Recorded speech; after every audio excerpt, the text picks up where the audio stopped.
সম্রাটের আসল উদ্দেশ্য সামনে আসতেই চমকে গেল ঝিনুক। সম্পূর্ণ জানতে ভিডিওটিতে একটি লাইক করে দেখতে থাকো।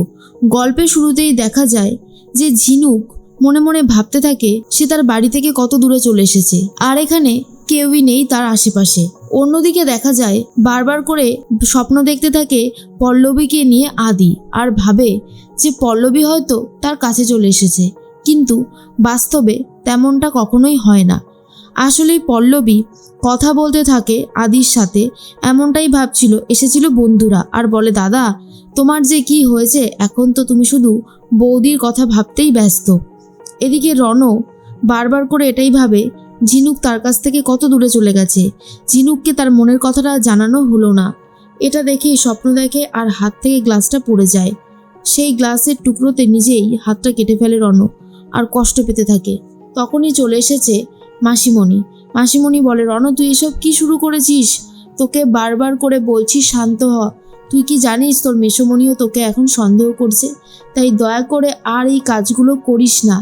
একবার যদি মেসোমণি জানতে পারে তাহলে কিন্তু খুবই রেগে যাবে আর রিয়াক্ট করবে, সেটা কিন্তু তোর বা আমার কারোর জন্যই ভালো হবে না। রণ বলে, কি করে ভুলে যাব, আমি যে ওকে খুব ভালোবাসতাম, আমি যে ওকে ছাড়া বাঁচার কথা ভাবতেই পারছি না।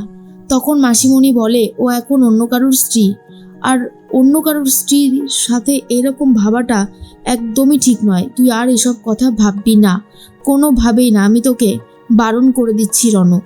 রণ আর এসব নিয়ে কিছু বলতে চায় না, শুধু একটা কথাই ভাবে, যা হবে হয়তো ভালোর জন্যই হবে। এর মাঝখানেই রাত হতেই ঝিনুকের ফোনটা নিয়ে রীতিমতো দেখছিল কল লিস্টটা চেক করে কে কে ঝিনুকের সাথে কথা বলেছে। তখনই ঝিনুক বলে, কি হয়েছে সম্রাট, কিছু প্রবলেম? তখন সম্রাট বলে, তোমার ফোনটা সুইচ অফ করতে গিয়ে দেখলাম অনেকবার মা ফোন করেছিল, কি হয়েছে, সব ঠিক আছে তো? ঝিনুক, তোমার এখানে থাকতে ভালো লাগছে না আমার সাথে? বলো না, কোনো ভয় বা দ্বিধাবোধ পেও না, বলো। এরপর ঝিনুক বলে, না না সম্রাট, তেমন কোনো কিছু না, আসলে মায়ের থেকে তো অনেকটা দূরে রয়েছি, কখনোই তো মায়ের কাছ থেকে এতটা দূরে থাকিনি। সবসময় আমরা পরিবারের সবাই একসাথেই থেকেছি, তাই একটু মনটা কেমন করছিল বলে মায়ের সাথে অনেকবার কথা হয়েছে, ব্যাস এইটুকুই। এরপরেই ঠিক সেই মুহূর্তেই সম্রাট ভাবে ঝিনুকের হয়তো সত্যি অনেক কষ্ট হচ্ছে এখানে থাকতে, তাই হয়তো ও এরকমভাবে বাড়ির লোকের সাথে কথা বলতে চাইছে। তখনই ঝিনুক বলে, কেন সম্রাট, বাড়ির লোকের সাথে কথা বলে আমি কি কোনো অন্যায় করে ফেলেছি? সম্রাট তখন বলে, এ বাবা, আমি আবার সেই কথা বললাম নাকি? সম্রাটকে আজকাল ঝিনুকের খুবই অচেনা লাগে, সেটা ঝিনুকও খুব ভালো মতন বুঝতে পারে, কিন্তু বেশি কিছু বলতে পারে না। এর মাঝখানেই সমর ভাবে যে সে তার টাকাগুলো ব্যাংকে রেখে আসবে।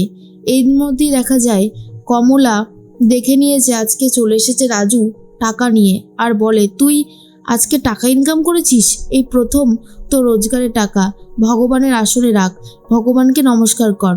যেই যেই কথাগুলো কমলা বলতে থাকে সেই কথাগুলো অক্ষরে অক্ষরে পালন করতে থাকে রাজু, আর মনে মনে ভাবে যে কতটা ভালোবাসে তার মা বাবা তাকে।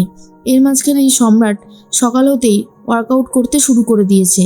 ঝিনুক বলে, তুমি এত সকাল সকাল উঠে পড়েছো, আর এদিকে আমি তোমাকে খুঁজে বেড়াচ্ছিলাম। সম্রাট তখন বলে, হ্যাঁ, আজকে আমি ওয়ার্কআউটটা আবার টাইমলি করতে পারছি, তুমি করবে আমার সাথে? তুমি যদি আমার সাথে ওয়ার্কআউট করো তাহলে কিন্তু আমরা একসাথে অনেকক্ষণ ওয়ার্কআউট করতে পারবো, সেই জন্যই বলছিলাম আর কি।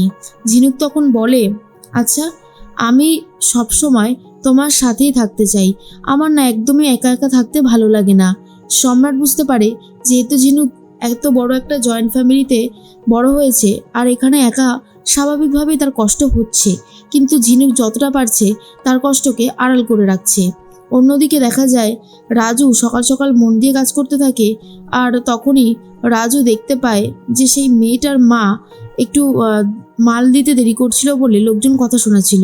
রাজু এসে সেই কাজটা করে দেয়, আর তখন রাজুর সে খুবই প্রশংসা করতে থাকে। এর মধ্যে আদি পল্লবীকে নিয়ে আবারও ভাবনা চিন্তা শুরু করে দিয়েছে, আর ভাবে পল্লবীকে এইবারে মনের কথাটা জানাতেই হবে, অনেকটা সময় হয়ে গেছে, আর দেরি করলে চলবে না। তাই পল্লবীকে নিজের মনের কথা জানাবে বলে ঠিক করে বাড়িতে চলে যায়। আর পল্লবীর হাতে স্পেশাল চাটা খাবে বলে ওয়েট করছিল। পল্লবী সেই চায়ের মধ্যে বেশি বেশি করে লঙ্কার গুঁড়ো মিশিয়ে দিয়ে যাতে ঝালে খেতে না পারে আদি, সেই চেষ্টাই করে। এরপর পল্লবী নিয়ে আসা চা খেয়ে আদির অবস্থা রীতিমতো খারাপ হয়ে যায়।